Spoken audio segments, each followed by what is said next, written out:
There exists in the world today, and has existed for thousands of years, a body of so-called enlightened humans united in what might be termed an order of the quest. It is composed of those whose intellectual and spiritual perceptions have revealed to them that civilization has a secret destiny. The outcome of this secret destiny is a world order ruled by a supernatural king, powerful, the Antichrist. This king was descended of a divine race.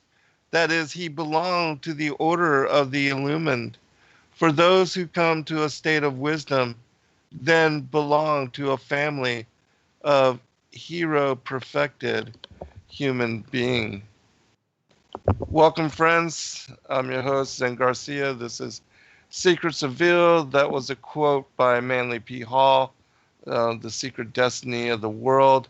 And I'm honored to have with me this evening one of my really good friends and most excellent researcher, investigator, Gary Wayne. Gary, are you there, brother? I am, and so happy to be back with you again. It's been a while, and I just love some of the discussions we get into, and thinking tonight might be more of the same. So glad to be back. Yeah, absolutely. It has been a while, man, and I'm really glad to be able to share time and space and conversation and catch up. I know there's been a lot happening. We were trying to get together for the conference, the End Time Mysteries Conference here in Atlanta, but all of this crazy COVID, Corona, and economic crisis and shutdowns and all of that's been going on. So, but before we get into it, if you would, Gary, just tell people your website, your books, and the ones that you're working on now, where they can go to contact you, and all of that information. Sure, happy to do that. So probably the best place to get a hold of me is at my website, which is the Genesis6conspiracy.com. That's Genesis 6 with the number 6 conspiracy.com.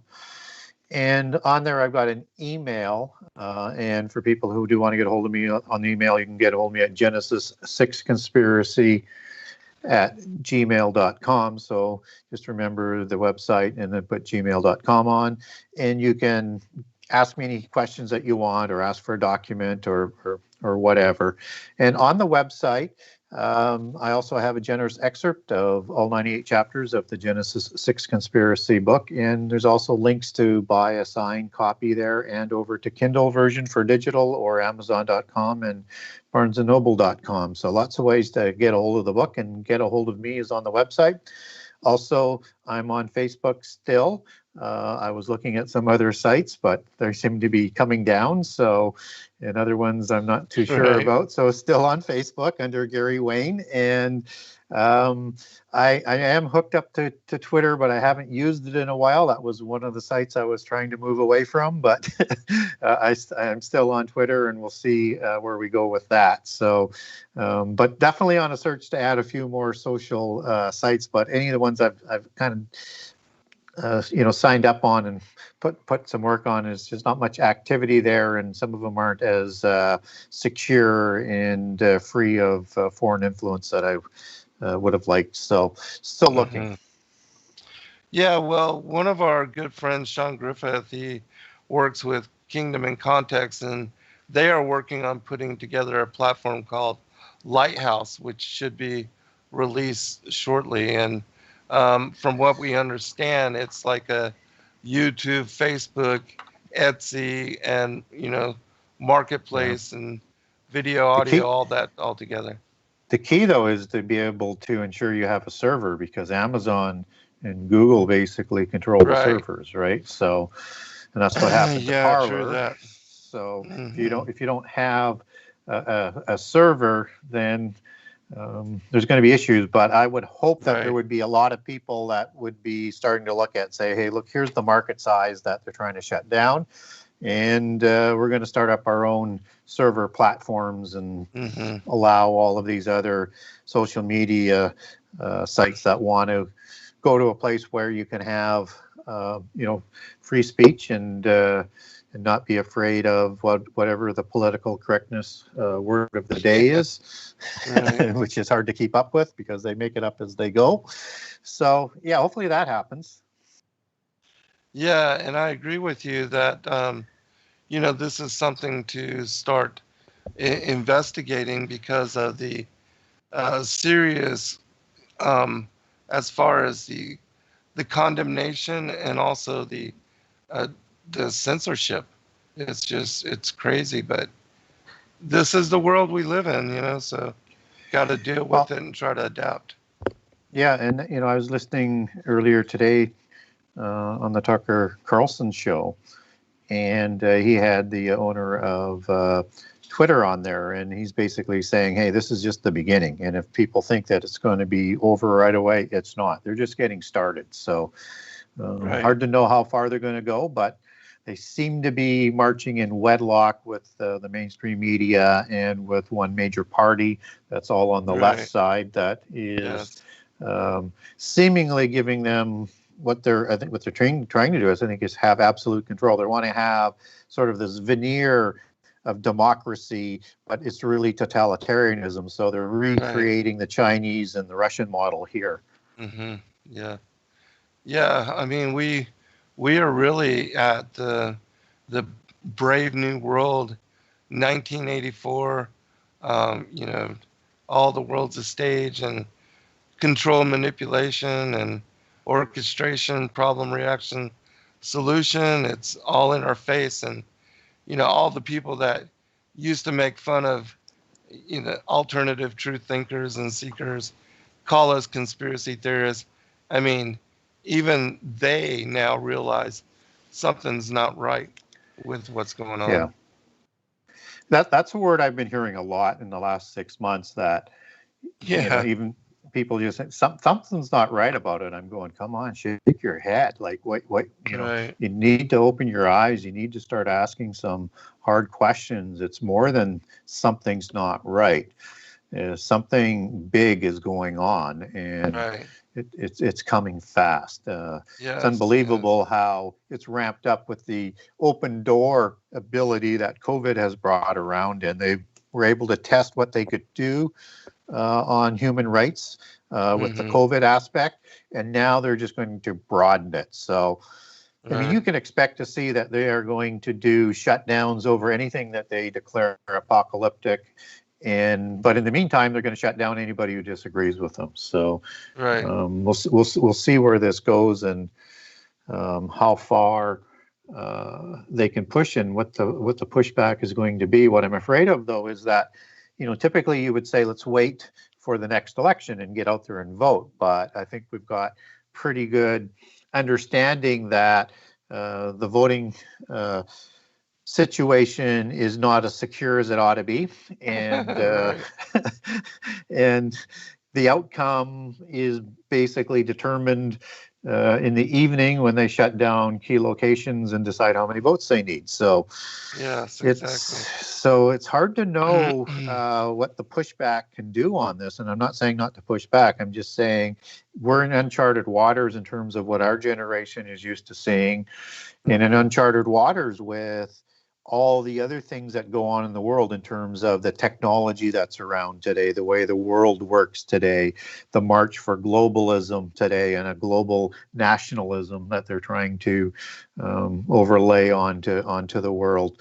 So we're in a situation where it's hard to know, and I'm a real prophecy buff, so I watch these Mm-hmm. things like a hawk. But I Right. have to admit, I mean, it's been quite surprising in terms of what has happened and how it has happened. Directionally, Right. it's going where I thought it would go, but not Oh, so how, fast.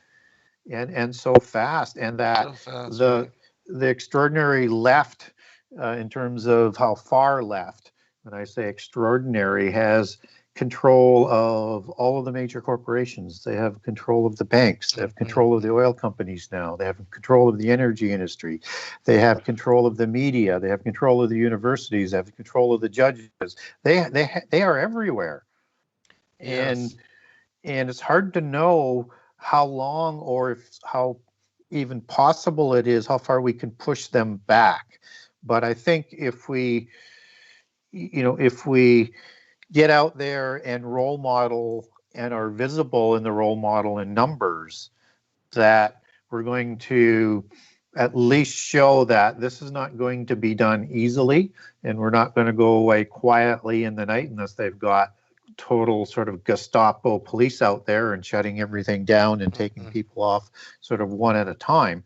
But it's quite concerning when I'm hearing the media talking about how they're going to be able to deprogram anybody who doesn't think like them. And they're talking about camps. They're talking about all sorts of horrible things. And again, I mean, I don't want to get people too concerned, but this is what happens in the end time. So we may not be in that last 7 years yet, but this is the seeds of what grows into that monster. Right. Yeah.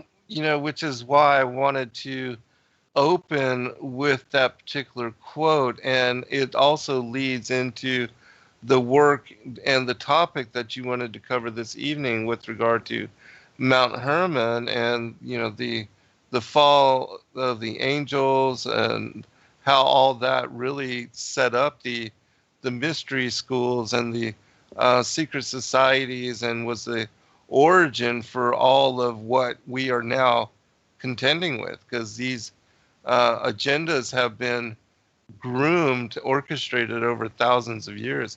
And people don't realize that, the whole theme of even what's on the currency with the eye at the top of the Illuminati pyramid, the Masonic inspired, the glyphs and mottos, Novus Ordo Seclorum and things of that nature.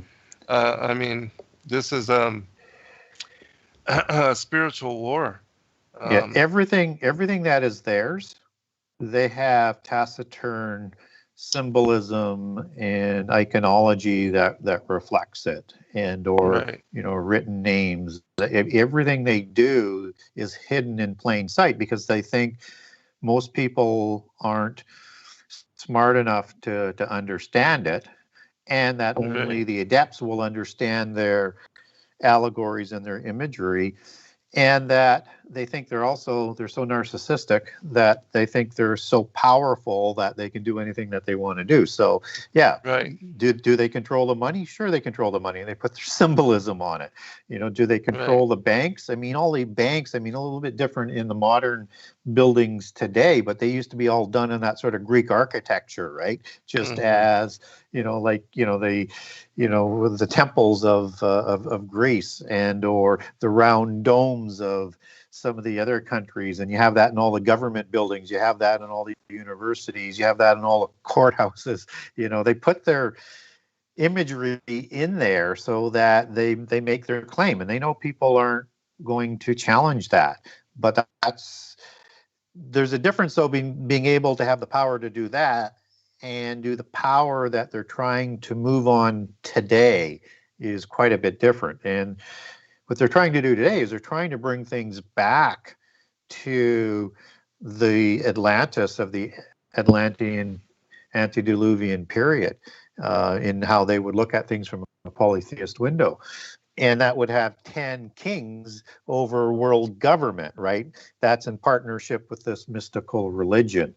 So they're trying to bring it back to what they would call their Eden. And they'll use that imagery of Eden, if you listen closely, that they want to bring it back to or create a new Eden, a new Atlantis.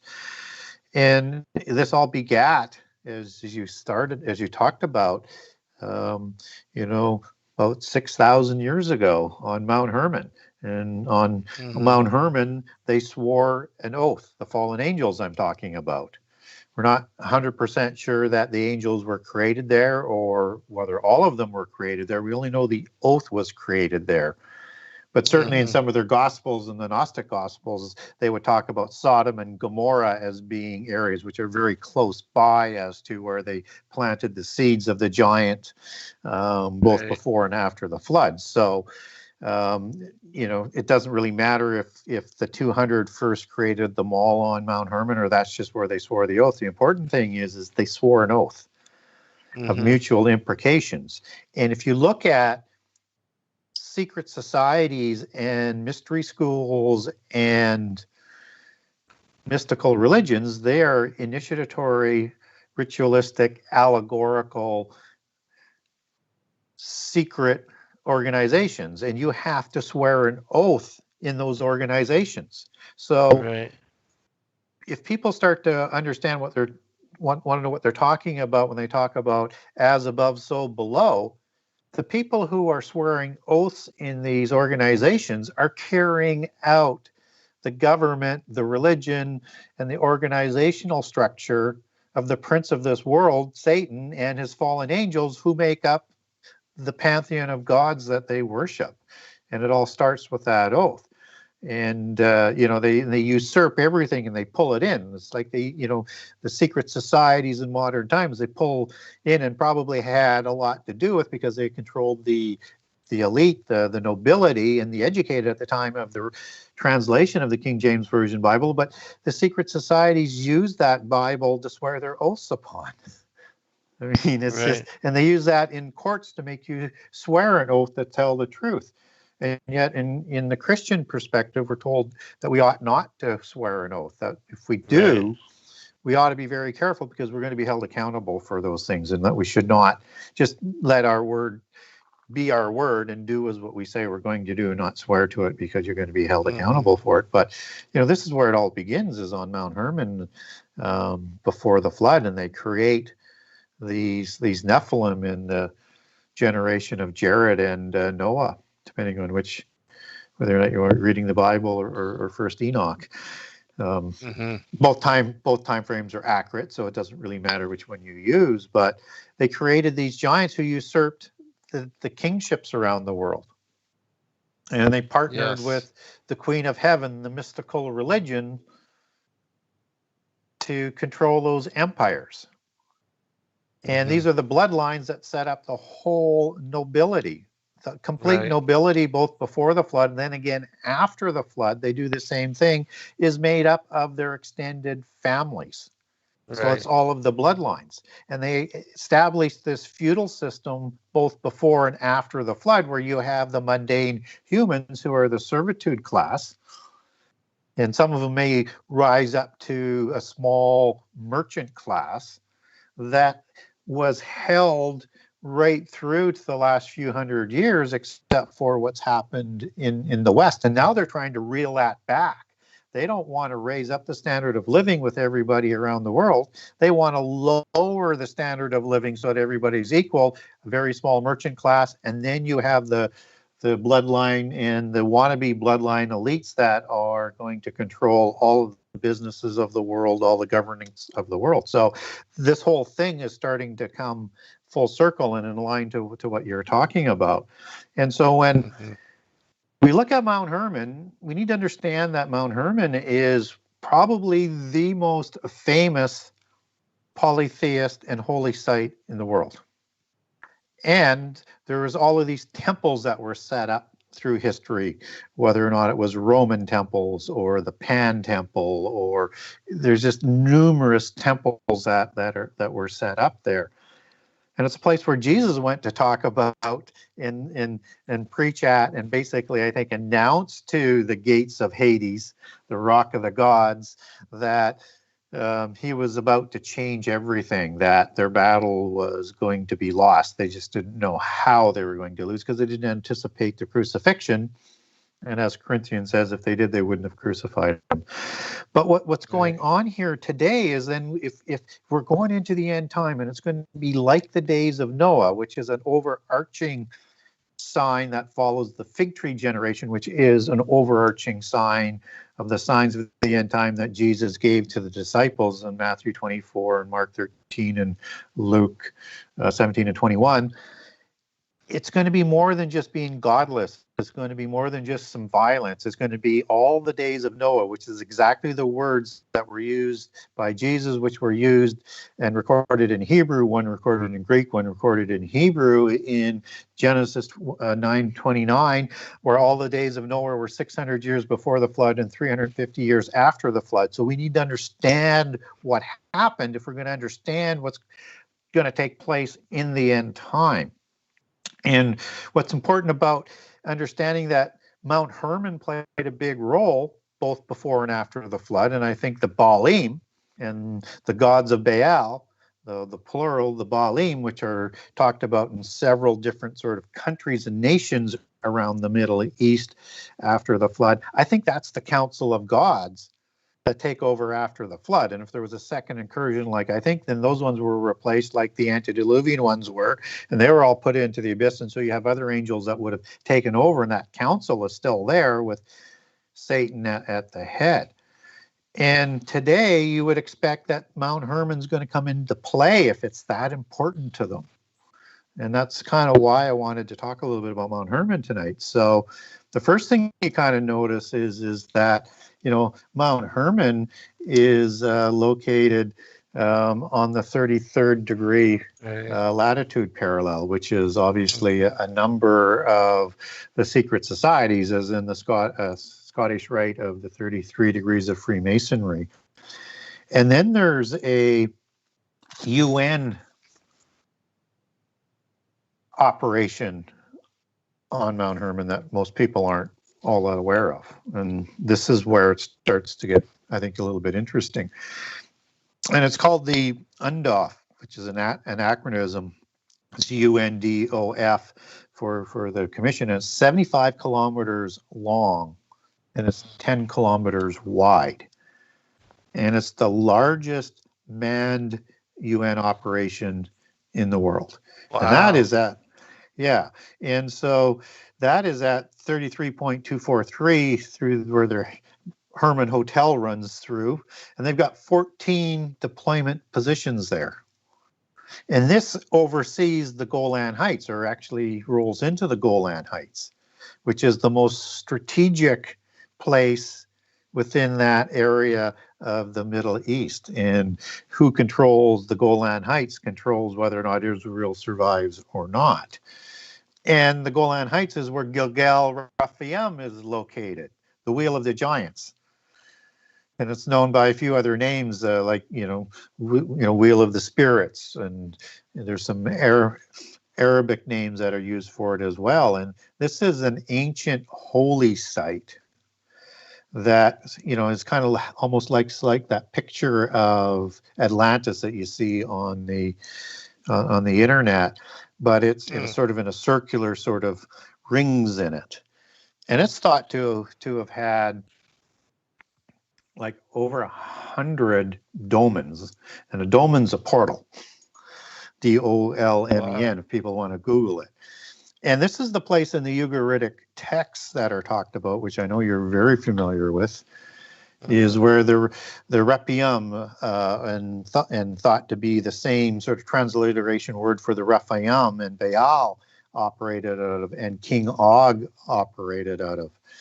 Mm-hmm. And what's interesting about that with these portals is that in Ezekiel 39, you have the travelers, or the passengers, as some people might call it in other translations. And that's the Hebrew word abar, which means to travel across or pass over. And the Rephaim are thought to have gone back and forth between the underworld and this world through these portals on a regular basis. And Ezekiel 39 has these travelers in there. And I would have thought that battle would be a little bit south of there, but makes you wonder whether or not that Ezekiel 38 and 39 war might actually be fought there or not. And because you have the allegory of, the sacrifice of the bulls of Bashan in that battle. And Bashan is in the Mount Hermon region, the same region that Og ruled from. Right. And the bulls are part of that bull cult allegory, and or the angels and or the kings that were known as the bulls back then. So I think we're going to see Mount Hermon come back into play in the end time, as we get closer to the end time, as we get closer to the resurgence of polytheism with the universal religion and the mystery religion that's coming, that we would call Babylon.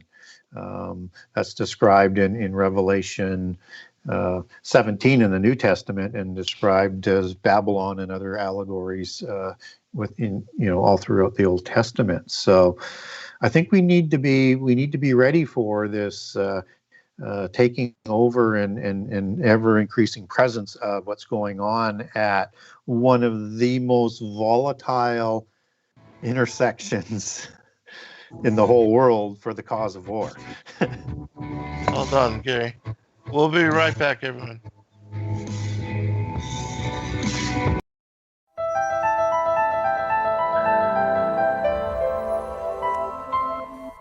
As a bookstore for truth seekers, it's our goal to make ancient manuscripts which were once held captive by secretive institutions available for public consideration. In our generation, where wisdom has increased, as Daniel the prophet foretold, we have access to many of the testimonies our early church brethren were persecuted for preserving. After being hidden for centuries, these manuscripts have been leaked from various sources throughout the earth, and it's our goal to gather these sources into printable form to make available for all who seek the ancient way. If you're looking to deepen your studies of the biblical narrative, find these ancient manuscripts and more at sacredwordpublishing.com. Many truth seekers are constantly studying alone. But there is a place where we can come together. The Digital Readers Club is our online ecclesia meant for those who've forsaken churchianity but still want the closeness of a family to study with. Join us every Saturday at 7 p.m. Eastern Time to put together the puzzle pieces of truth scattered throughout the ancient scriptures.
The sons of the angels of God looked upon the daughters of men and found them fair, and took of them wives, and their sons became of old great men of renown. So they have been mixing with us on a genetic level since the time of Enoch and Ezekiel's will. Here on Earth, we're intrigued by the sun, moon, and stars, and imagine there's got to be planets like ours. So conceive of a face on the surface of Mars, so in need of a meaning and purpose we fall. And indeed, they believe that these might be our gods, or that maybe with time we'll do right and evolve, and eventually reach what they seek, and then solve all the problems of man. But they really don't know that they fall, and the works of our hands are but just filthy rags. So we travel the lands to dig up our past time, our lapses, and with it are much of the facts. Some imagine that gods came in alien class and reacted. All right, welcome back, everybody. Before we return to the subject area, I wanted to ask you, I know that you have been working on a different book and a different project. Any as far as publication timing, or any other projects or any other books that you've also decided to begin or are working on, just to kind of catch us up? It's been a little bit. Sure. So yes, I am working on a second book. I've got a third book that I'm working through my head and mind, but I ran into a stumbling block on the first book, or the book that I'm working on right now, and I kind of just said, this approach is just not right. So I threw it out, and I started over again on it, and I want to make it more. I want to make it less like the Gen 6, even though there's some intersections on there. And I want to make it more designed for the Christian audience. And it's about the Holy Covenant and lost Israel, Israel awakening, and the second Exodus. And so I'm making some good progress on it. Again, I feel much more comfortable in the direction. I think this book needs to be targeted directly at Christians, because, again, as we get closer to the end time, people are going to need to understand the various aspects and sort of prophecy narratives, so that we don't get things confused as we get closer to the end time. So, and I do think we're in the fig tree generation. So, and if people were thinking earlier that when I said I don't think we're in the end time yet, I'm talking about the last 7 years when I say that. So, but I do think we're in the fig tree generation. Yeah, well, I definitely concur, without a doubt, in my opinion. Since the blooming of the fig tree, with the recreation of the nation state of Israel, things have accelerated so fast and so quickly, as far as the fallen angel technology, and they even recognizing Christ as their tormentor and judge. They asked him, "Have you come to torment us before the time?" And so they know that there's a time as well. And I believe that the blooming of the fig tree was an indication to them that they have to step it up and they have to move quickly. And certainly It seems like things have progressed rapidly since then. Very rapidly since World War II didn't exactly work out, which I think is sort of an archetype of the end time. And I might touch on that a little bit later in the show. But I think for when the time starts to kick in for that fig tree generation is probably likely when Israel took Jerusalem in 1967, because they need to be in control of Jerusalem, because Jerusalem seems to be pretty much at the center or the epicenter of most all end time prophecy. So they needed to have control of that.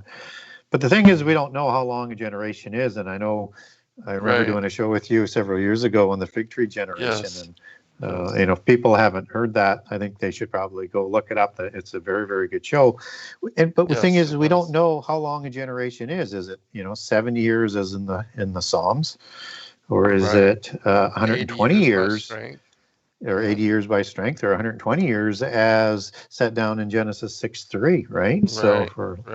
So we don't know, and we don't know whether or not it has to take the full length of any of those periods either. So, but things can happen very, very quickly. But I think it's on the horizon, and I think things are moving at an ever increasing pace, which makes sense Yes. if people factor in the birth pangs that should be Right. coming with stronger pains as we get closer, and those are wars and rumors of war, and earthquakes, and Yes. famines, and Pestilences, pestilence, yes. pandemics, and Right. COVID is, kind of we've had some It's right pandemics there. before, but not like this in the last 100 years, right? So I Right. think this is the beginning of those types of pandemics, and it's these cataclysms and the birth pangs that are going to move things along at a pace you can't really get your head around, how fast things can change through catastrophes. So I think that's what's probably going on. Peace comes sudden destruction. Also, before, you had hinted at thinking or deliberating upon a third book. Can you give us just an idea, or maybe a topic, or just a hint? Yeah, it would be a sequel, I think, to the Gen 6 book, because there's so much information I didn't put into the book, and Right. I continue to, put out commentaries and things like that. And I Yes. just think I could tell a lot more of the story that isn't rehashing the same stuff and being, for a lot of people, probably new information. So that's kind of what I've got in my mind for the next book. I might, depending on how fast I can do the books, and I haven't proven successful in doing it quickly. There's a rapture book.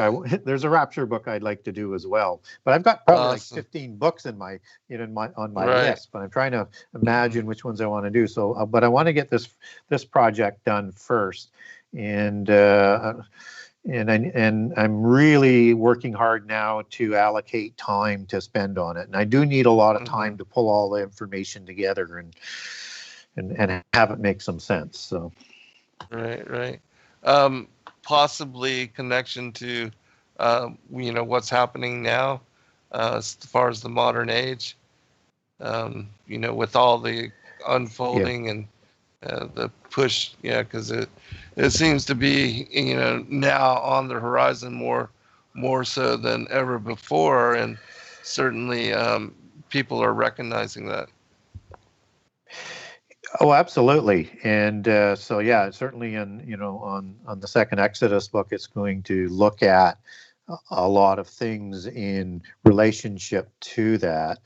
And when we look at, from a outside the book perspective, if we look at what's happening on the news today, and I know people have said this for years, that it's shouting the end time coming. Well, it's more than a shout right now. It is, it is making so much of a noise that it's drowning everything else out.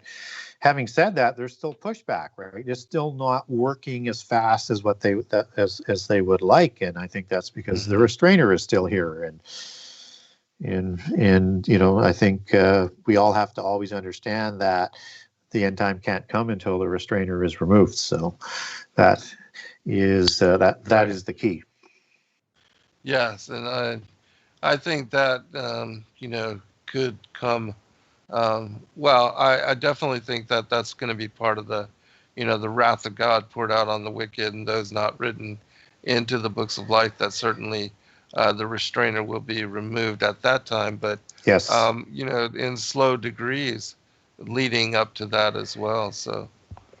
Yeah, for sure. And, and we know, and I like your timing on that in terms of the restrainer being removed, that it seems to happen probably somewhere around the midpoint or shortly thereafter, in terms of the timing that you set down there, that all the names of the people whose names aren't written in the book.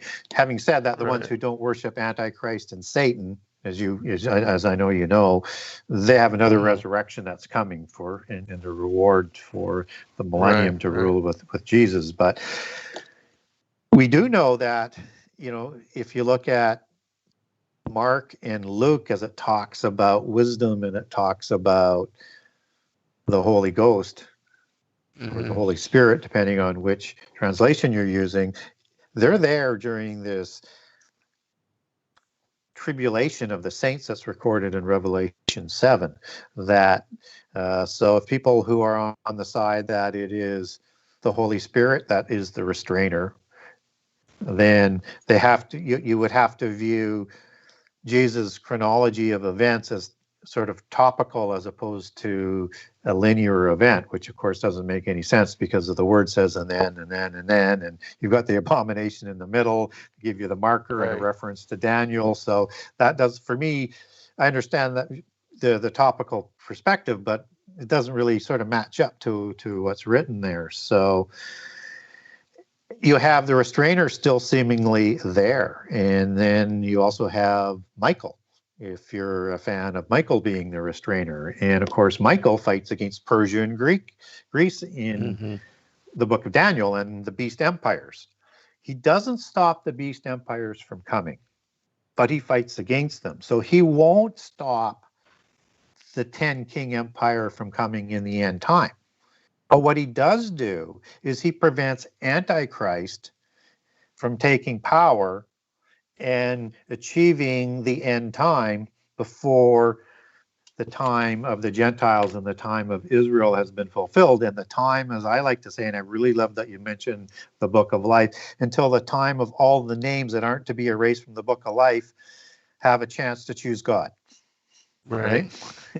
And again, I know that there's a few extra chapters in there because using the book allegory, because you've got the people in the millennium too, that their names, but they still have to have that chance from that part of prophecy to choose God and choose Jesus, and to ensure that their names aren't erased from or blotted out from the Book of Life. But some people won't accept them, and you're going to have another war led by Satan when he gets released out of the abyss after 1,000 years with Gog and Magog again to march on Jerusalem. So not everybody in the millennium gets saved either. So we're all here, which is just crazy to me. Yeah, it's just crazy to me that he can lead a deception and have some turn their back on the Father, Son, and Holy Spirit again. It's which just is how so bizarre, powerful the fallen ones are. I mean, I mean, people have been saying for 2 millennia now, how is it that Jesus could say that even the elect would be deceived if that were possible? And they are deceived in the end time when you have all of this information. That's how big the deceptions, and that's how powerful the enemy is. And then after going through the end time, you're right. Like, how could the people 1,000 years later be that deceived? It's extraordinary, and I'm not sure what the events will be because we're not told. That sort of brings about that deception at the end of the 1,000 years, but it's frightening to think about. Right, absolutely. Because here we have God, Jesus, Yahushua, reigning with us, leading all the nations, and if they don't honor the feast days as God has mandated and laid them out, then they're excluded from that covenant. And it's just so bizarre to me that anybody could be deceived and led astray. But it reminds me that those that are of his bloodline, if it will be in similarity during that period of time as well, will he also have another bloodline, seed line here? Because they, even against all common sense, pledge allegiance and take blood oath to serving him. And so I could see how they would turn their backs even against God and eternity and salvation to just follow, their father, the devil. Yeah, I mean, it's hard to know. I mean, you would think it would take a bloodline that would sustain that sort of evil throughout those generations. Right. What we do know is that people will survive into the millennium. Not everybody is killed. And one presumes, with the little information we have, that perhaps or deduces would be a better word to use, that there will be descendants of Gog and Magog, of that alliance, of those peoples, that will survive and accept Jesus, obviously, as their Redeemer, and God as their God, and the Holy Spirit to be permitted to live into the millennium. But their descendants and their offspring obviously will feel over time, or be misled over time, that they got a raw deal. Right. And over time that grows and grows and grows. And so you would have some of those bloodlines, but I would never rule out, as just as what you're suggesting, because we can't rule out what we're not told, is that there wouldn't be some other kind of bloodline that works there that we just haven't been told about in the next set of prophecy.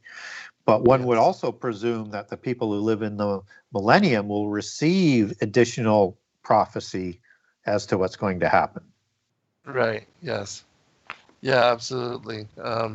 And it would be interesting to see, as we, conclude this generation and this particular world age, if the prophets are given insight into that particular time, because certainly the millennial reign is one of interest. The topic is one of great interest, and yet it does remain ambiguous with regard to all the details of that particular time, even though we are familiar with it as concept, but just not the timeline and how it all plays out.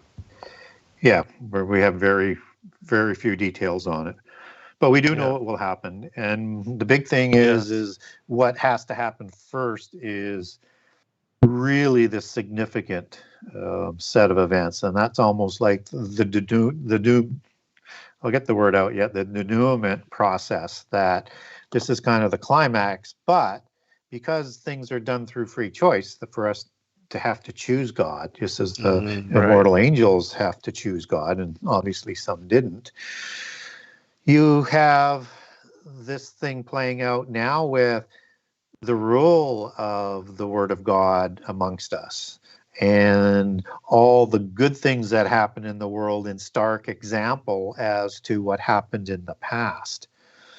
But to shut the door on free choice, then, just as the angels would have had intimate knowledge of God and yet still rebelled, this is one crack in sort of the legal defense, saying, well, you didn't let all scenarios play out.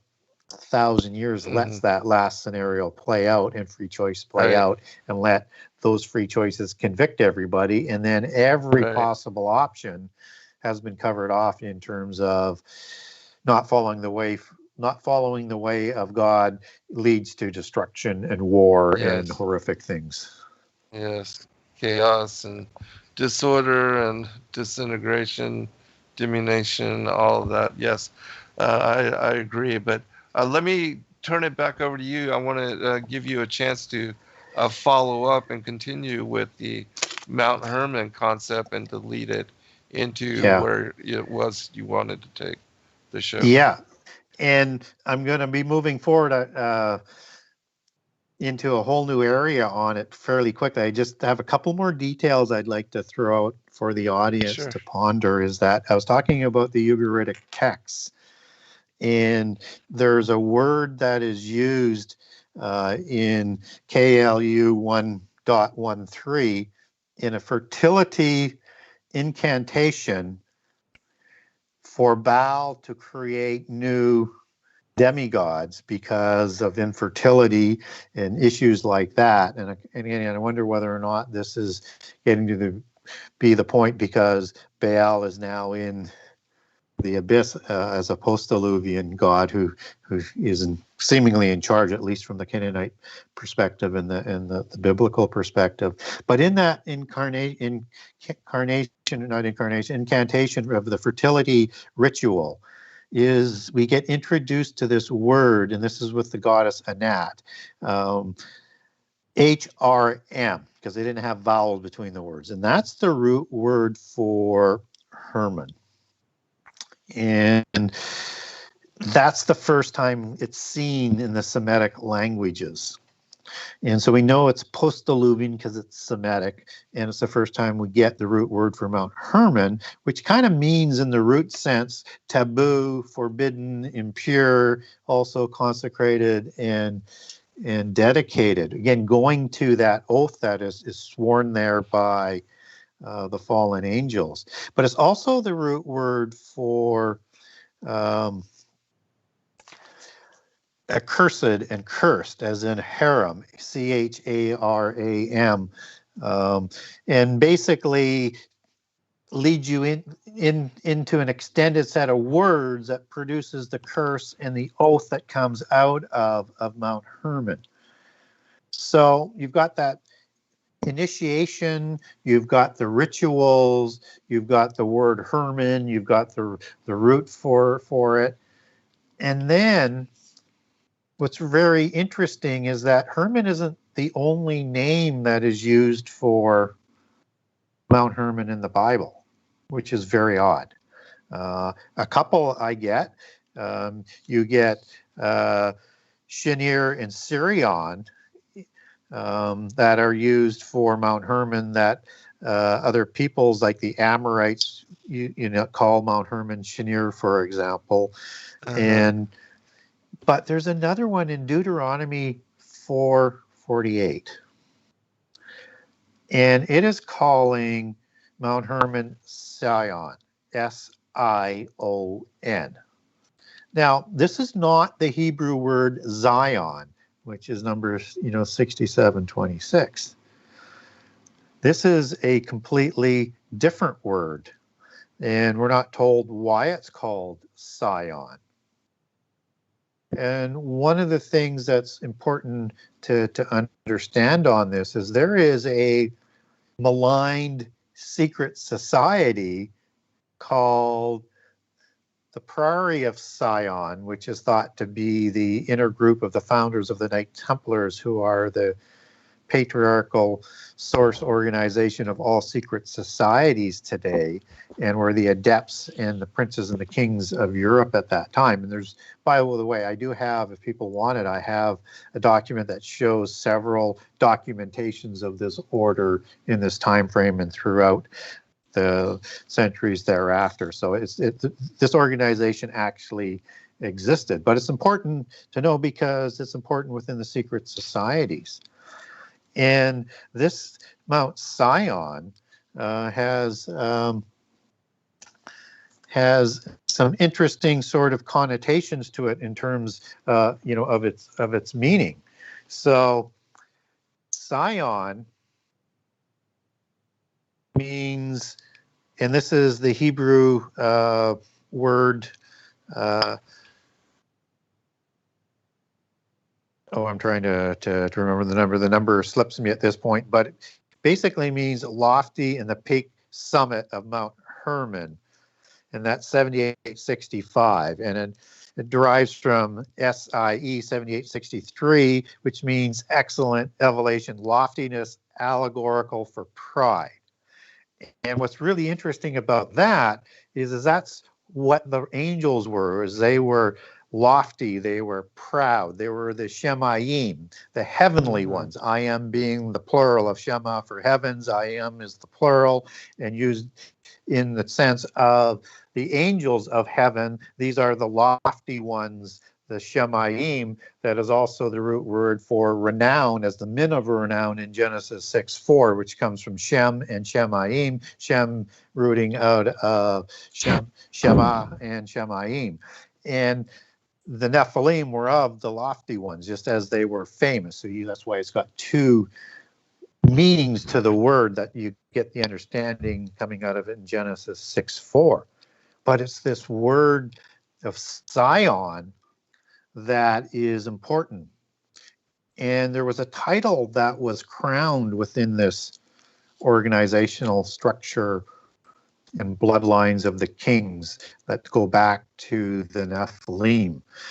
It's the King of Jerusalem title.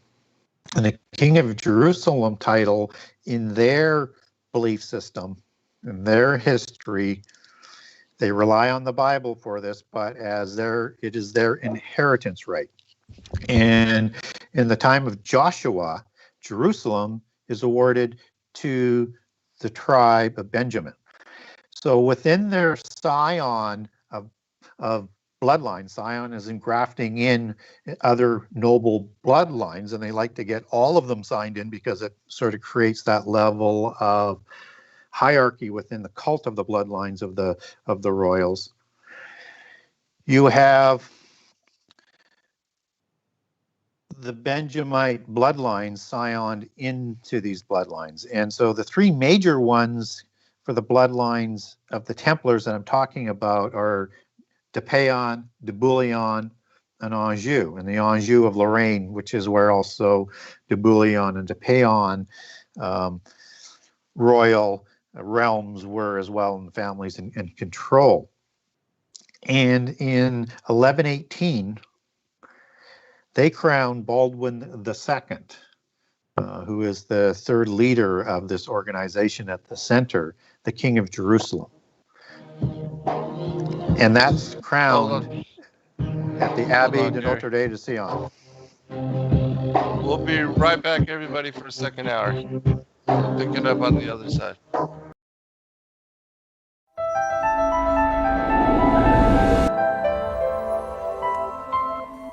As a bookstore for truth seekers, it's our goal to make ancient manuscripts which were once held captive by secretive institutions available for public consideration. In our generation, where wisdom has increased as Daniel the prophet foretold, we have access to many of the testimonies our early church brethren were persecuted for preserving. After being hidden for centuries, these manuscripts have been leaked from various sources throughout the earth, and it's our goal to gather these sources into printable form to make available for all who seek the ancient way. If you're looking to deepen your studies of the biblical narrative, find these ancient manuscripts and more at sacredwordpublishing.com.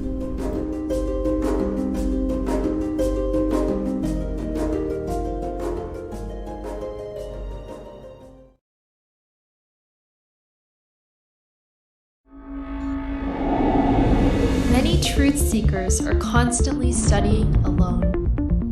But there is a place where we can come together.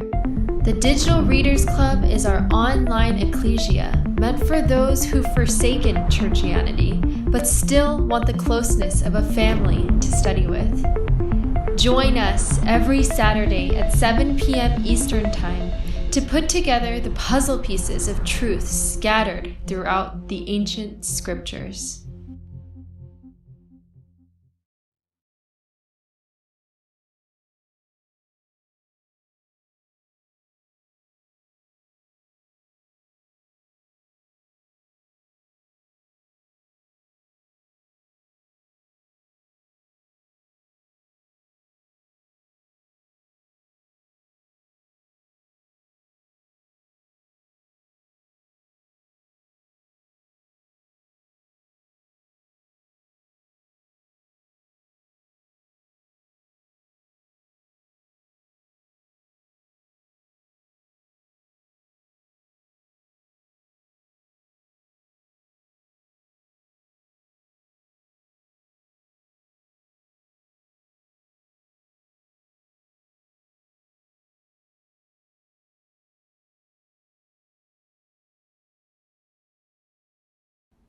Your partnership with Sacred Word Publishing goes further than the publishing of ancient manuscripts and weekly video content.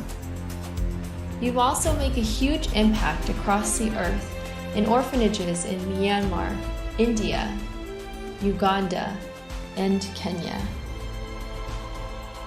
Your support is crucial for the development of the ecclesia of real truth seekers. We thank you for joining us in hosting Secrets Revealed, Momentary Zen, the Digital Readers Club, Ask Me Anything series, and other shows that have helped lead so many to the truth of salvation.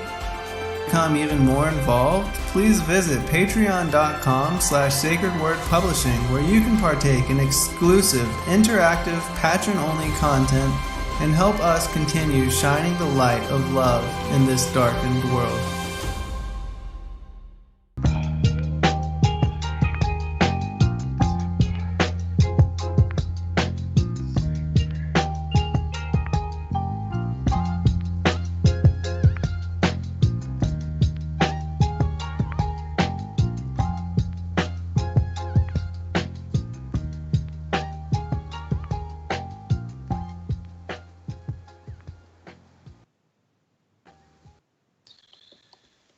All right, welcome back, everybody, for a second hour. I'm your host, Zen Garcia. This is Secrets of Field here on Truth Frequency Radio, and I'm honored to have as guest with me this evening author Gary Wayne.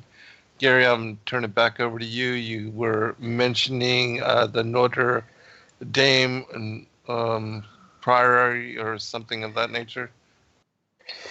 Yeah, so we were talking about the King of Jerusalem title that these royal bloodlines believe that they inherited from the Benjamite tribe, and they also believe they have the bloodlines of King Saul grafted, scioned into them, that Joshua awarded the Benjamites Jerusalem. And so Baldwin II is crowned the King of Jerusalem title in 1118. And what's interesting about understanding that is that this title continued as part of a set of bloodlines. It splits into 2 or 3 different rivals over time of the Anjou for this King of Jerusalem title.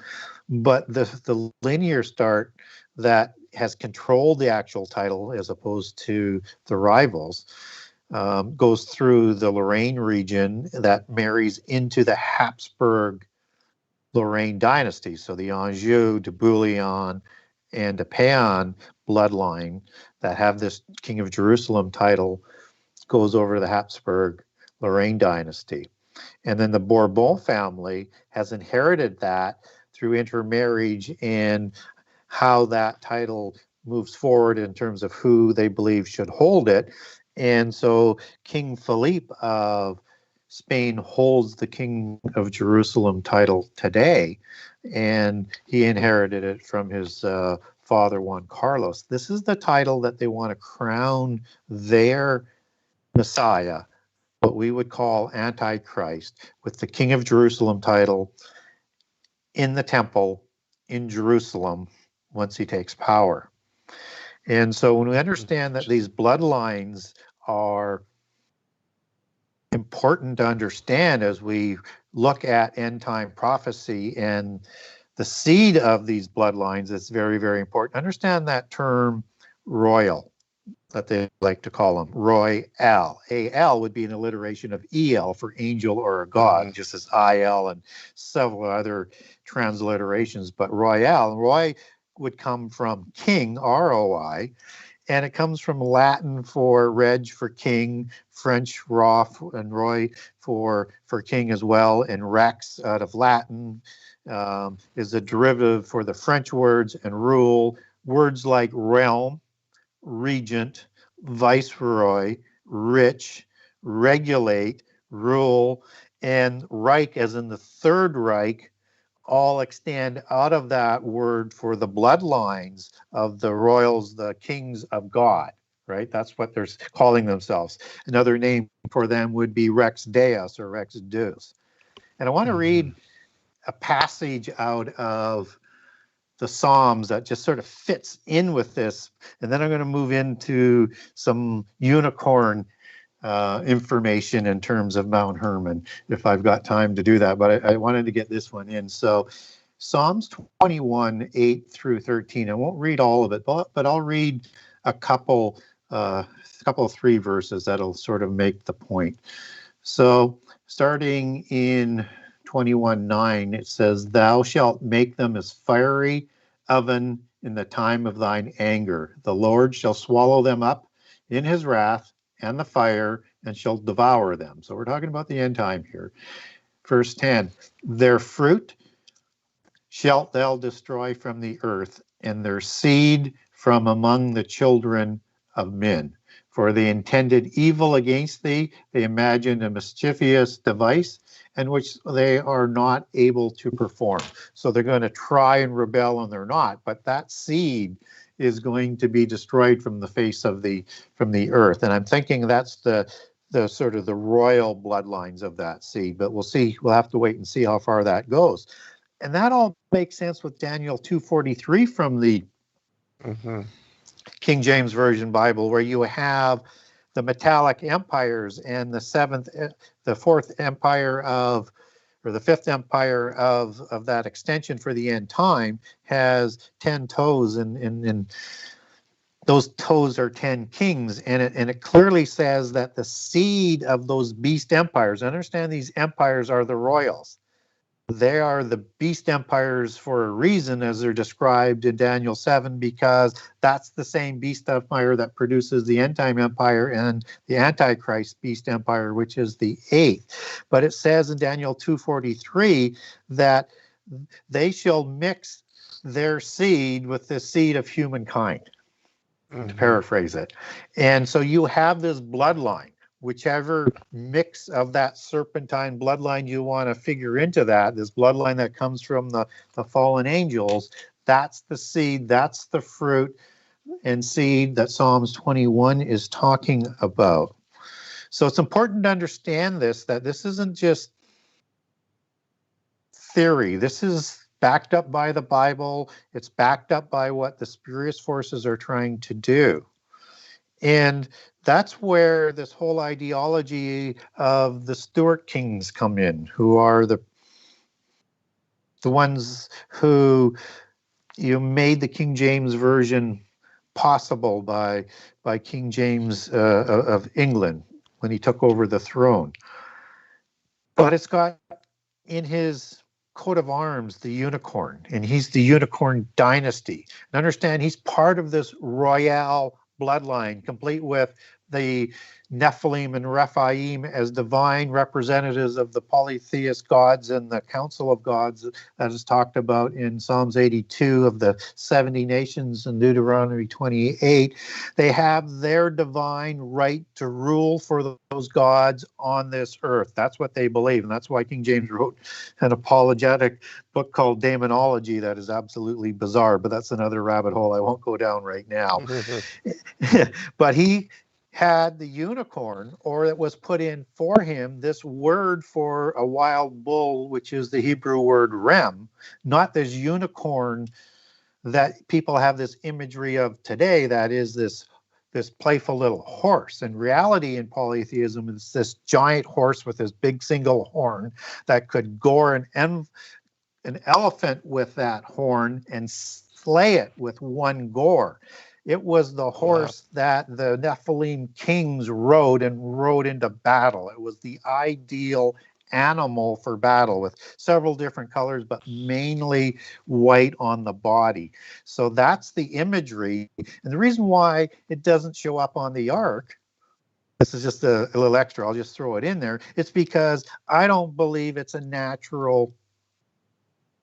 naturally created being, as in an animal. I think it's some sort of chimera, as it's described. I won't go into the details, but that's why it's not called to the ark.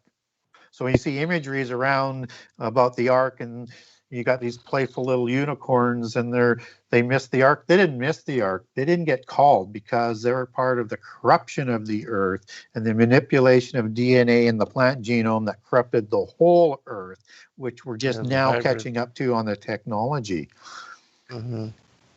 So when we talk about unicorn, hybrid species, it was a hybrid species created for the Nephilim kings and the Nephilim warriors. So unicorn is actually used in conjunction in the Bible with Mount Hermon. And by now people shouldn't be surprised with that. So you have that in, if I've got my memory right here, Deuteronomy 3:9 and Psalms 29:6. And it's linked with Sirion and Shinir. So they're linking unicorn in sort of a opaque way, so you're not directly linking it to Hermon. But as we talked about earlier, Sirion and Shinir are two other names for what Mount Hermon is called, and that's what we're told in the book of Deuteronomy. Now, what's interesting about that, and when you start linking it in with these bloodlines, the King of Jerusalem title, which, again, the Stuart families didn't have the rights to, but so they're a rival to Antichrist as being the one that wins out in the family dynasty that they would put on that 1,000-year reign that they would like to bring about, in, that we now know as the New Age, or Hitler called the Third Reich. So this would be like a Fourth Reich, again, one of their words. We get this single horned, this little horn Antichrist figure in Daniel 7 and Daniel 8.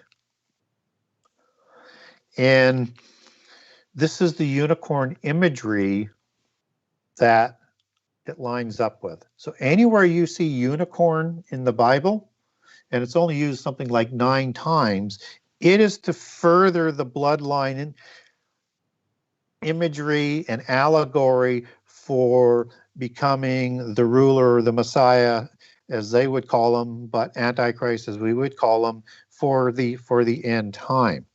And this Antichrist is the little horn that grows up. So it's a unicorn. And in occult understanding, the unicorn is an allegory for the third eye. It's like an antenna to bring that information down from the fallen angels and make that connection interdimensionally. But it's also the meaning of the word horn that's used in Daniel 7, 8, and 8, 9. And that's the Hebrew word Qeren, Qeren, which means a musical instrument as a horn that's like on an animal, and also a peak of a mountain. And that's why it's used in reference with Mount Hermon.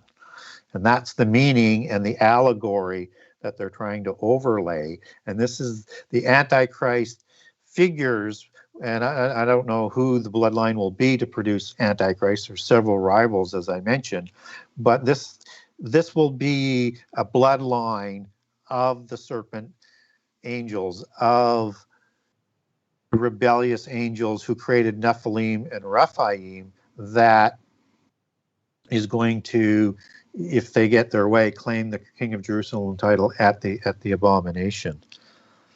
And what's interesting about that term Scion, and when we talk about Og and Sihon of that Mount Hermon area, and understand that Og was the last of the Rephaim and Sihon was killed just before him. Og was probably the most powerful of the Bashan area, ruling over 60 cities. And they used to group in what I call pentapolis alliances of 5 city-states, just like the Midianites. There's 5 kings, there's 5 Philistine kings, and all of those Rephaim-led nations of that time formed in pentapolises. He had 12 pentapolises that he reigned over, from at Ashtaroth and Edrei as his 2 places of running and living. And these were all mighty walls that they lived in, because they were giants. And so what's interesting is about Sihon, who Og goes in to fight afterwards, after Sihon is killed. And so they're part of an alliance there. And it's this name Sihon that I'm going to focus on fairly quickly here, but just make some very odd sort of connections for some people. So in the Septuagint, which is the Greek Old Testament, and granted, it has a number of issues with it. It has some interesting connections that I think we need to sort of look at, is that it will describe King Sion as Sion in Joshua 13:21. And it will also, and that's spelled S-I-O-N, is also referred to in Joshua 13:21 as Sion with S-E-O-N. So he's in the kingdom of the Amorites as S-E-O-N. And with the spoils of Sion, it's S-I-O-N, where it's the duke's dwelling in the country in the King James Version. So you get Sion and Sion being sort of interchangeable with this mountain called Sion in Deuteronomy 4:48. Now, in Deuteronomy 4:48 in the Septuagint, it uses S-E-O-N for the spelling of Mount Sion, which is the same spelling for Sion. And I thought, well, that's kind of interesting. And then in Joshua 13:19, they use the spelling of S-I-O-N in Mount Enad for Mount Hermon. And then the Septuagint in 1926 uses Sion, S-I-O-N, and Labanath, whereas the King James Version has it as Shihor and Libanath. So it's, again, different than the King James Version. And then you've got... in 1326, you've got King Sihon spelled as S-E-A-N of Heshbon. And then in 1321, you've got the inhabitants of Sion, S-I-O-N. So you go back and forth between the spellings of what Sihon is, Sion is, and they're interchangeable seemingly in, I don't know why they use so many different spellings of it in the Septuagint, but there's an interconnection there. And if there's an interconnection there as that Greek is translated into English in the same language that is used in the Bible, which isn't the same Sion for Zion, two different words as we talked about earlier, there's a connection there that they're overlaying on it. What's interesting about as you take that word back in its etymology, you don't really get a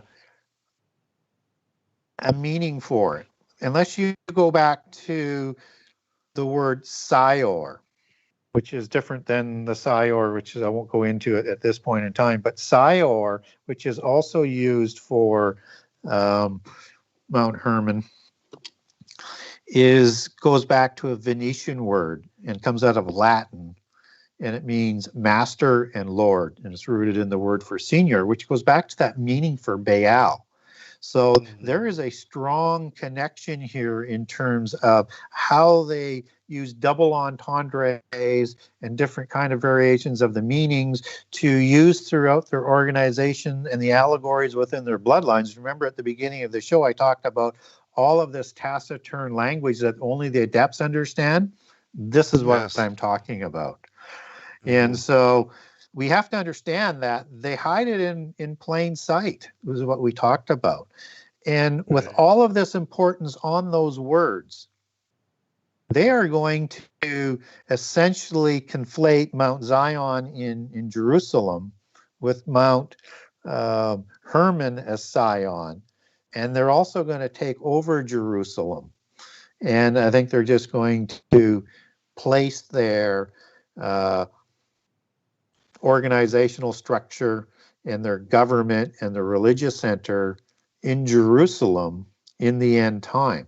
And that's why it's going to be called figuratively Sodom in the end time. And that's at the time when Antichrist has destroyed Babylon and has relocated his religious center into Jerusalem for the last 3.5 years. So watch for however this comes about, I guess, is the whole point in terms of what's going on at Mount Hermon, what the globalists and their belief systems are going to be doing with Mount Hermon, which is, you know, where the rock of the gods are and the gateway to Hades are, which is an allegory to the underworld, to the abyss, and how that plays out in the end time, and then the taking over of Jerusalem by Antichrist at the 3.5-year point of the last 7 years. Wow, that's quite a treatise, and putting it all to, connection with Antichrist and how all that ties in with the opening passage for this particular show. That's quite profound. That was quite a choice you made to open up. I was sitting there going, yeah. Zen must have read my mind. Yeah, I was thinking so. Well, I just wanted to, and I guess it was just perfect. God led me to it, and it summarizes and connects with all of what you are revealing. But please continue in whichever way you would like to. Well, knowing that's kind of we what have just. That's Okay. kind of what I wanted to talk about in terms of just sort of getting that out there for people. And I do have it in a 5-part document form for people if they do want to get that, has that and a whole bunch more. But I didn't want to get too far into the minutia on that on air tonight. But this is the government structure on Earth that is reporting to the Council of the Gods and doing their will, right? And I always like to make an allegory for people that on Earth you have something that's set up in sort of the dualist religion of polytheists, where you've got good versus evil, but no one ever really wins. It just sort of continues. So it's like a chess game that ends, and then there's another chess game, and you've got black and white, which just says you've got, black magic and white magic and good witches and bad witches. It's all part of the dualism, not only with the male, female, but on the chessboard, those are the pieces of what's done on Earth as it is done in heaven. And so the king and the queen are the royals, and they're the divine representatives on the earth of both government and religion. And then you have the bishops, who are the priests that are operating. And then you have the knights, which are the mighties, which are, the archangels, which are the fighters. And the knights are always in, as we understand it, in more common language out of the Middle Ages, they are always part of the noble elite. Poor people were never knights. They just weren't the royal sons, like they're the first sons. These were still noble elite, and they were able to have the fine stallions and be able to afford that and keep them, plus all the weapons, right? So the mundane humans, they had to walk. And the rooks, these are those mighty walls. These are those fortresses, right, that they fight of. And you also have some connections in there to the angels, but I won't make it's too long and drawn out. And of course, the pawns are the fodder. They're the humans that go out and are sacrificed, right? And you've got the black and the white, the good Nephilim, the bad Nephilim. They're at war against each other, but they still worship the same pantheon of gods. And then that checker board is the same checkerboard floor that you'll see in colors that are in a lot of royal courts and in Masonic halls before their altar. The allegory is just absolutely amazing. And of course, they created such a great game out of it and everything. But again, it's just hiding how things are done on earth as they're done in heaven. And think about it as sort of going up into different sort of pillars up to the council of the gods. So it's the watchers, the seraphim angels, who are running the government and the kings, which is why you've got the seraphim serpentine angels and all of the imagery for the kings in serpent and dragons and their gods the same way, because the Nephilim look just like them in that bloodline from the angels, and several of them, because there was at least 200, as we're told about in the Book of Enoch. So you've got that coming down from the seraphims, who are overseeing the religious aspect and the government aspect on earth. And again, that's why in the religions, even within the Roman Church, all the people running the church were of the black nobility. They were part of the bloodlines. It wasn't poor people that were running the church. They're part of the elite. People need to understand that. And the archangels are the ones who looked after the army side of it, just as host of heaven is, take that back. It's a large body, but it's also in rank and like an army. And there's fighters, and there's, every angel has a role, and the archangels are leading that in terms of the fight between the angels, one, led by Satan's forces and one led by God's forces, in terms of being at the top as to running it like a general. So you have to look at it that those ranks that they have in the military all go back to the same sort of etymological sources that, identify who they are. But you've got those three pillars that are running things. And in terms of the organizational structure, Satan's going to have his own throne that's going to be like God's, that oversees the earth. So he's going to have cherubim and Ophanim that are part of the whole throne room that Enoch talks about, because he's going to counterfeit everything. So when you start to project that down into the 70 nations, there's probably several of those throne rooms, that let's say the top 7 have. And then after that, the tens of them that come out of that, in terms of the nations, they would have a set of gods, all going up in that hierarchy. And then as that transitions down to the earth, that's where the demigods came into play, the ones that they produced as their divine representatives, which is why they ran things and still run things today. It's essentially the same structure that's in place today. Mm-hmm. Be right back for final segment, everyone.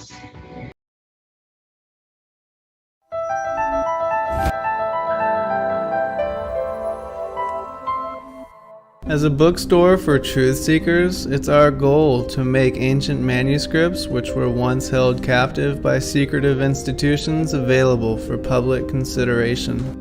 In our generation, where wisdom has increased as Daniel the prophet foretold, we have access to many of the testimonies our early church brethren were persecuted for preserving. After being hidden for centuries, these manuscripts have been leaked from various sources throughout the earth, and it's our goal to gather these sources into printable form to make available for all who seek the ancient way.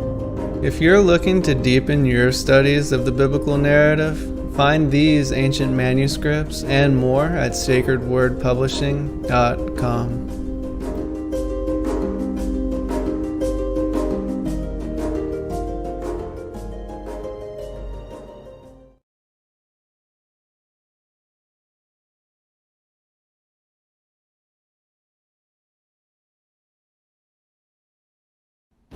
Your partnership with Sacred Word Publishing goes further than the publishing of ancient manuscripts and weekly video content. You also make a huge impact across the earth in orphanages in Myanmar, India, Uganda, and Kenya. Your support is crucial for the development of the ecclesia of real truth seekers. We thank you for joining us in hosting Secrets Revealed, Momentary Zen, the Digital Readers Club, Ask Me Anything series, and other shows that have helped lead so many to the truth of salvation. To become even more involved, please visit patreon.com/sacredwordpublishing, where you can partake in exclusive, interactive, patron-only content and help us continue shining the light of love in this darkened world.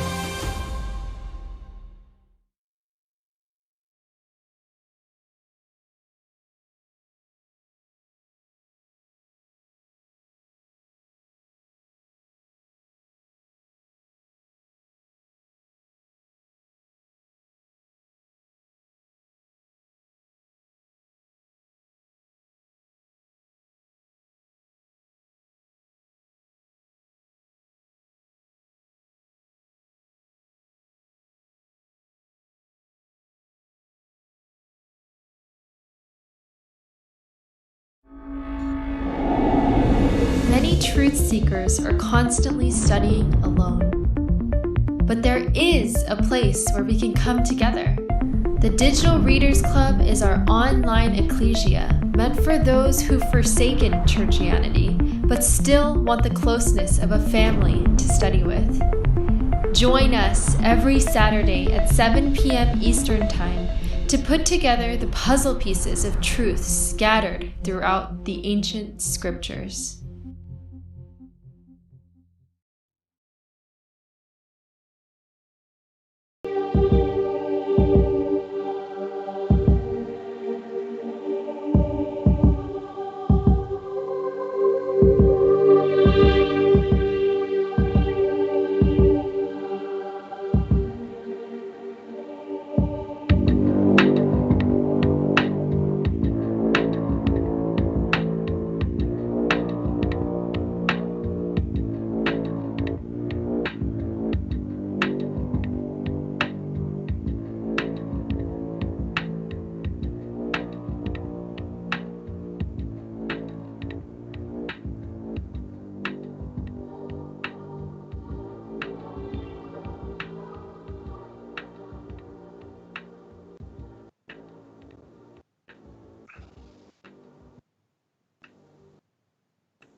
Wherefore, Abraham, hast thou looked upon the iniquities of Sodom and her sister cities?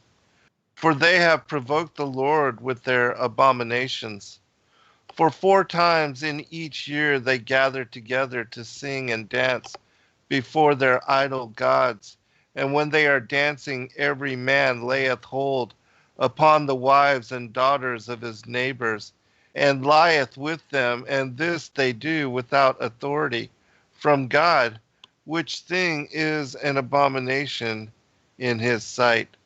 But behold, this is the least of their sins. For no man is safe who entereth their city. For when a stranger entereth there, they will take from him his goods by force, and they will abuse his body. For both men and women will they bind, and crowds of the Sodomites will gather about them and lie with them by force, until everyone who desireth to lie with them hath done so. Now it is a wicked thing that men and women should be forced to lie with another against their will. But here the whole city uniteth to force this wicked thing. Moreover, when they have stolen a man's goods and abused his flesh, they will torture him. And when they tire of torturing him, they will leave him naked and without food or water to die in the streets of their city. And it is forbidden by the law for anyone to help such an one by giving him food or drink. Moreover, the people of these cities have numerous idol gods before which they practice every kind of abomination without authority. Wherefore the Lord hath sent us to gather the righteous out of the cities before they are destroyed. These cities, Sodom and Gomorrah, and two others, there were 5 cities, but one was spared.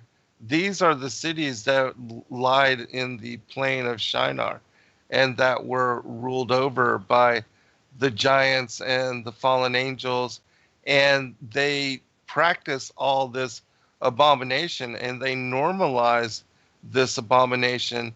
And it seems to me that this is exactly what is being pushed on the world, the Alice Bailey and the 10-point plan, to bring in the New World Order and how they want to destroy the family and Christian values and normalize abominations such as pedophilia and the bisexuality and homosexuality and transgender and all of these things we see are in the forefront, and even where it's made illegal to feed the homeless when you have so much food that is daily thrown away in this nation. It's a repeat, seemingly a circle and a repeat of what had already been done, and these cities having already been destroyed as an example in that day and age. Gary? Yeah, it's something that people really need to think about as to what they actually do with the imagery and the words that they're talking about today. They are trying to bring about Sodom and Gomorrah, because those are very important cities in their religion. And most people don't think that the politicians that are supporting this are religious. They're just not telling you that they're polytheists. So Sodom and Gomorrah were known as cities of light, cities on a hill, a shining hill, and all important cities were built sort of on a hill, as sort of the mythos goes, and there's even a few verses in the Bible on it. So they were cities of light, cities of knowledge, cities of being declared free of the laws of God. And I think everybody's aware of most of the sins that would have taken place and all of the debaucheries in Sodom and Gomorrah. But most people don't really connect that really back to they were doing the ways of the Nephilim and the ways of the Rephaim, with the Rephaim were the ones who were ruling over them. Mm-hmm. And so when you look at what Ham did right after the flood, while they were still on Mount Ararat, which is Arar for curse and the mountain of the curse, that Canaan is actually cursed, not Ham, for essentially raping his father, as you take that language back to Leviticus 18 and 20. In terms of the language, it's not just being naked and uncovered, it means a sexual sin, and in this case an abomination, as in the homosexual aspect of us, and in the ways of the Canaanites. And Canaan is actually, he wasn't even born then. This is kind of a prophecy of the denunciation, that this is what is going to happen to the youngest son of Ham and their descendants, and that they're going to be servants of servants. And so Canaan goes back into that word of servitude as you take that back to Hebrew. So as it surfaces up, these are the laws that God writes, that you're not to do the ways of the Canaanites who have interbred with the Rephaim. And we know they interbred with the Rephaim because only Canaan, Heth, and Sidon are named as patriarchs. In all the tables of the nations listed have a male patriarch that is accounted for. But then you get these families of the Canaanites that don't have a patriarch. And I think that is indicating that families, as you take that back to Hebrew again, it means not just family, but a different kind, different species. And these are hybrid humans that are being reproduced.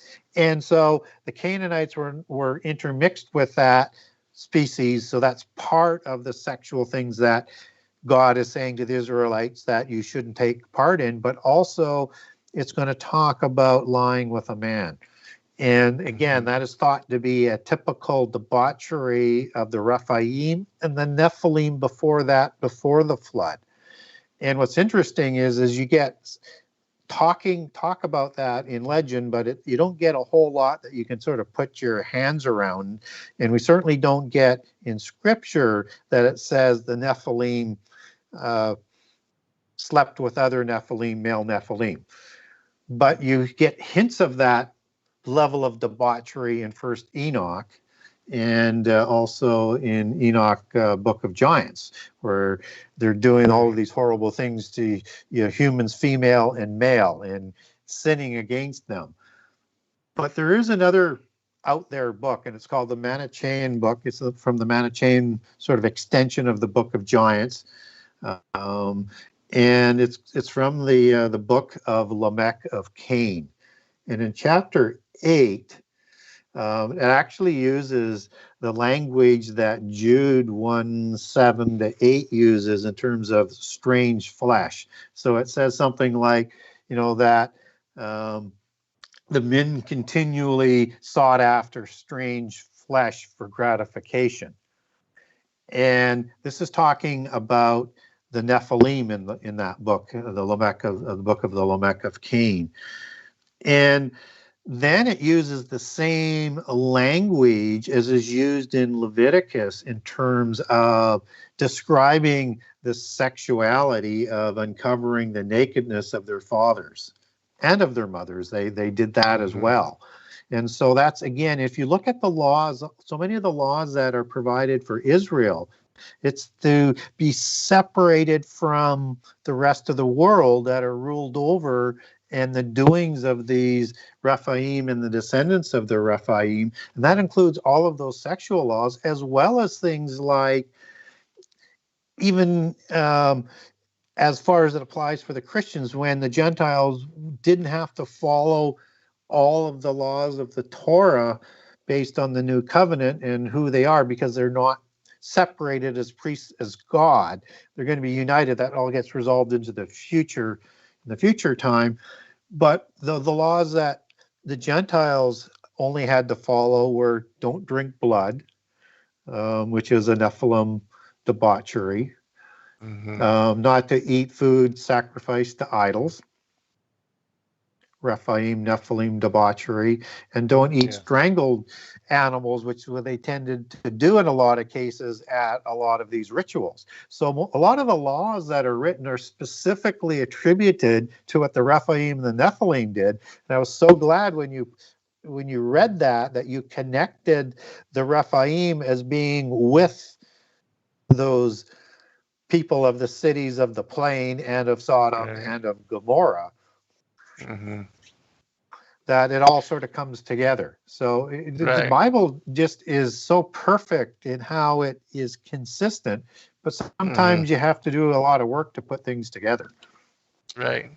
And, you know, the story of even when Israel, after the Exodus, they're led into Canaan, and then Joshua and Caleb and the others, they're told to slaughter every man, woman, and child.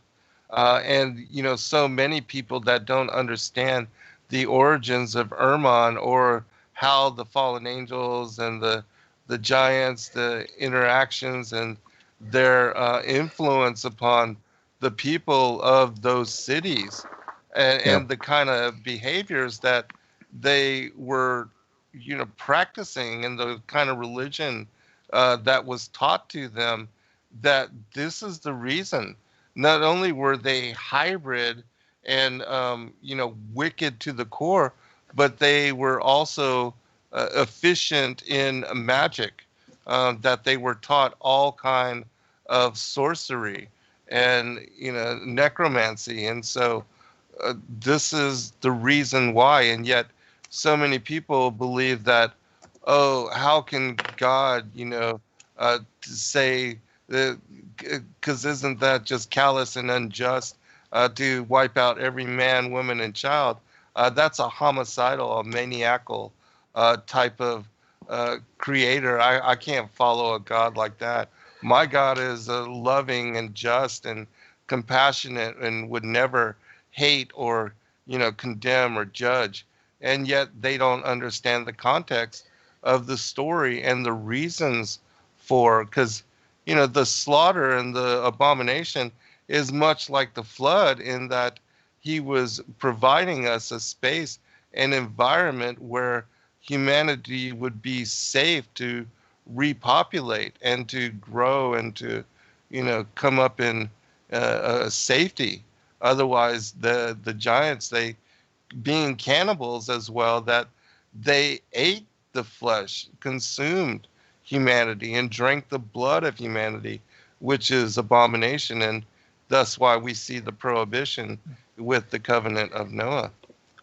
Yeah, they just didn't squat in the land of the covenant that was separated by God for his intentions. They laid there in ambush, waiting through the generations to slaughter Israel from the face of the earth so the Messiah couldn't be presented. These just weren't average people.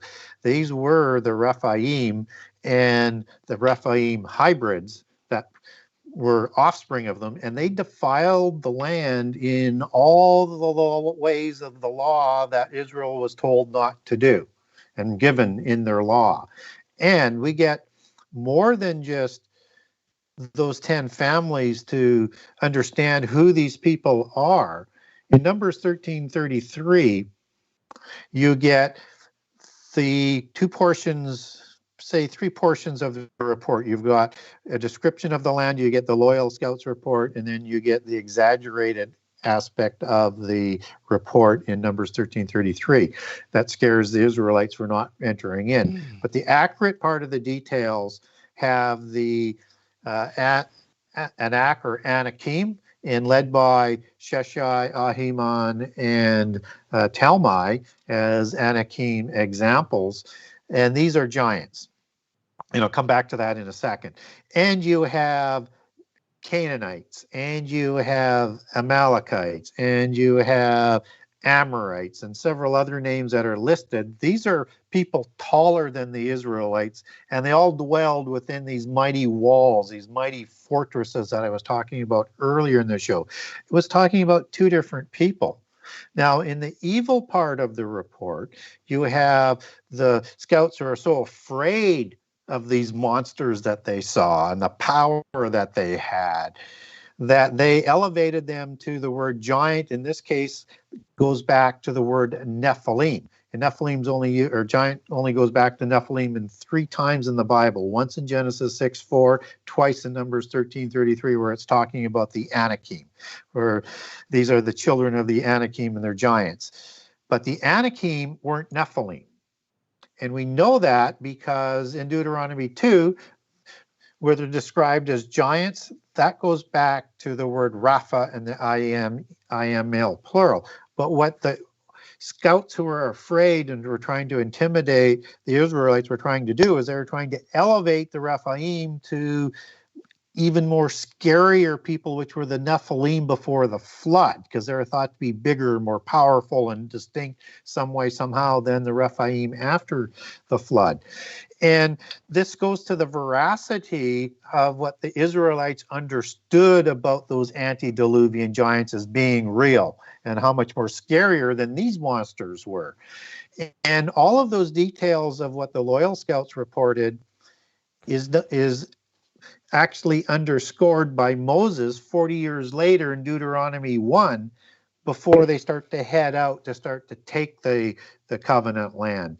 And so again, you're talking about Amorites, you're talking about a people taller than the Israelites, and then they were talking about the Anakim as well, who were the Rephaim giants. So you have the hybrids and the giants all located, and the spies went through all out the covenant land and listed the areas that those hybrids and Rephaim kings ruled from, and also understanding that they were also across the Jordan River and into the Mount Hermon area with Sihon and Og in that alliance, and also the Midianites were also aligned with them. And then you had the southern giants as well, but I'm going down too far of a rabbit hole here. So I just wanted to sort of throw some examples out when you were talking about that these people were monsters, they were evil, they were powerful, and they defied all of the land, just as they were corrupting the land before the flood. They were doing the same things as the Nephilim were.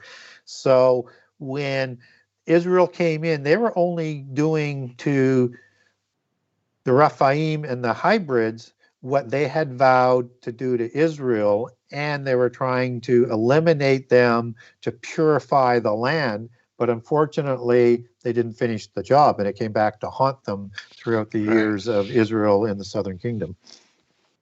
Yes, and they were warned to not allow the leaven to corrupt them, and yet they did not answer, and that ended up coming back upon them. But yeah, I think it's very important to make this point understandable, because it says that Og he ruled over 60 cities, and that these cities were high walled and protected, highly protected, and that the people, these were warriors. These were people that, the giants that ruled over all of these people, they lived in fear. And according to the book that we did the show on, the Lost Book of King Og of Bashan, that they ate the children of what they called the little people, or the lesser people. And so the humans that were living in, kept around them, were very much living in high fear. And so, you know, these were the warriors that were, everybody was fearful of them, scared of them, would never even think of challenging them. And yet here the Most High was leading his people into the land to decimate, to slaughter, and to bring about the destruction of these warrior clans, these giants and these monstrosities that had been ruling and reigning and feared for what was generations, and they had no respect unto the gods and believed themselves to be immortal and also untouchable.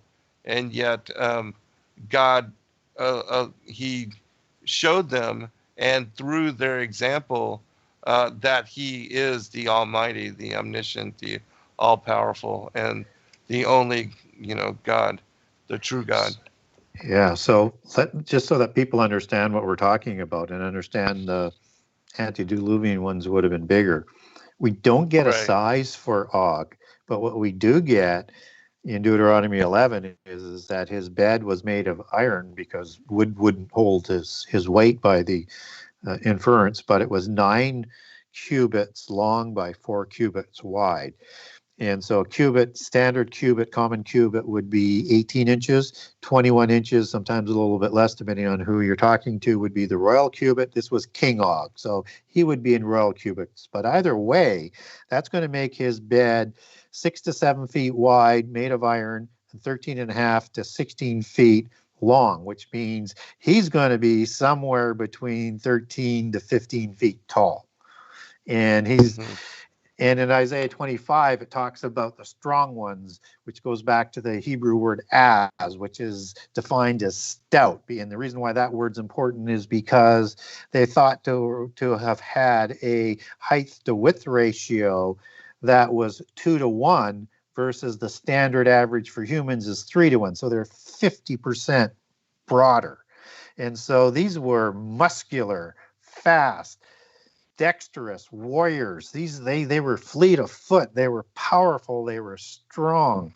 And in the 7 mighty nations that are being described in Joshua's time, the mighty doesn't go back to Gibborim, but it actually goes back to another word that gives you even more information about it. And it is 6105 Atzim.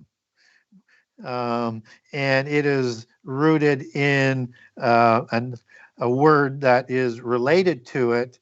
That's Atzam, and it means from the ability from the limbs to crush bones. So what it's saying in the meaning is that their hands, they could crush bones, human bones in their hands. That's how powerful they were. Mm-hmm. Yeah, it also reminds me of the story of Wild Bill. He talked about the stories of the Native Americans that had brought out these the bones of the giants that had lived even here in the Americas before the native peoples settled there. They talked about the giants, running alongside the buffalo and picking one up and ripping off a leg and consuming it all at the same time as they're running alongside and capturing some of these stories. It's pretty wild. It's astounding. Now picture this. Yeah, it really is. So the average Israelite, we're told, would be somewhere around 5'5" to 5'6", and even Goliath. This is, several hundred years after, 400 years after or so, and he's going to be 9 feet 9 inches to 11'1". And again, I think 11'1" tall would be better because he was the king of Gath, in terms of my understanding, and why 5 stones were taken to kill all 5 kings if David had to that day. But what's interesting about that is if you've got people who are under 6 feet tall, looking at, let's say the hybrids might be closer to Goliath's height, and then the Rephaim closer to Og's height. That's astounding, and they were twice as wide, and also they had the ability in these great cities of manufacturing weapons. So they had iron weapons and swords and shields, and they had the chariots and the horses, and all the Israelites had was a movable camp and no chariots, no horses. They had slings. They probably made some arrows. They probably had some swords, and they went up against nation after nation, army after army, and slew them all. Yes, it's astounding. It really and is. They had to have faith in God to be able to do it, which they didn't have in the beginning. Now, God also sent things like bees to confuse the giants and things like that. Right. But my Lord, I can't imagine going out into a field of battle and looking up and seeing the size of those monsters and how fast they could move coming at me. It's mind-boggling. It really is. And all we had read in the Lost Book of King Og of all the magic and all of the, even invisibility and things of that nature, that the possession of all the different things that these giants were involved in. Hey, Gary, great show, brother. Good catching up with you. Yeah, good to be with you again. And I thought it was a really good discussion tonight. Thank you. We'll do it again soon. Be blessed, brother. You too. Good night, all. Shalom. Yeah.